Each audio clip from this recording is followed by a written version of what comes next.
గారికి జై.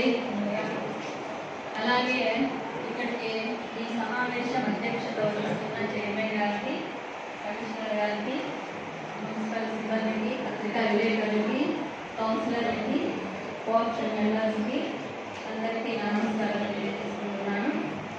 ముందుగా మీటింగ్ స్టార్ట్ అయినప్పుడు జాతీయ గీతం పాడితే మంచిదని నా అభిప్రాయం.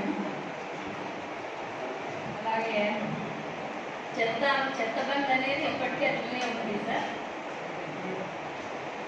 వీక్లీ వన్స్ కూడా రావటం లేదు. 15 డేస్కి ఒకసారి వస్తుంది, ఒకసారి చెక్ చేసుకుంటాం. అలాగే మన మున్సిపల్ ఆఫీస్లో టౌన్ మీటింగ్స్కి ప్రతి రూమ్కి అప్రూవల్ ఉంటేనే చేస్తున్నారు సార్. బిల్డింగ్ కట్టున్నారు కదా సార్.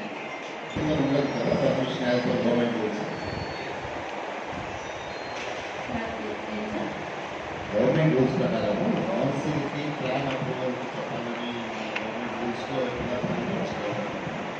ఇక్కడ దేవి నరసింహం ఆపోజిట్లో అక్కడ ఏమి టౌన్ అప్రూవల్ ఏమి లేకుండా గవర్నమెంట్ స్థలం దాదాపుగా 30 కోట్లు విలువ చేసే గవర్నమెంట్ స్థలం కబ్జా చేసి అవి బిల్డింగ్లు కడుతున్నారు సార్. ఏమి డాక్యుమెంట్స్, ఒరిజినల్ డాక్యుమెంట్స్ కానీ ఏమీ లేకుండా అవి కడుతున్నారు. దీనికి మున్సిపల్ ఆఫీసు మరి రెవెన్యూ వాళ్ళు సపోర్ట్ చేస్తున్నారా లేకపోతే ఏమని తెలియజేయాల్సిందిగా కోరుతున్నాను.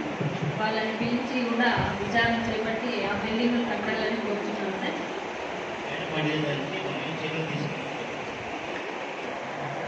దానికి ఒరిజినల్ డాక్యుమెంట్స్ అసలు లేవు సార్ అని డూప్లికేట్స్ చూపిస్తూ బిల్డింగ్ స్టార్ట్ చేస్తున్నారు. మీరు చెప్పింది మాకు ఆల్రెడీ దృష్టికి వచ్చింది మేడం.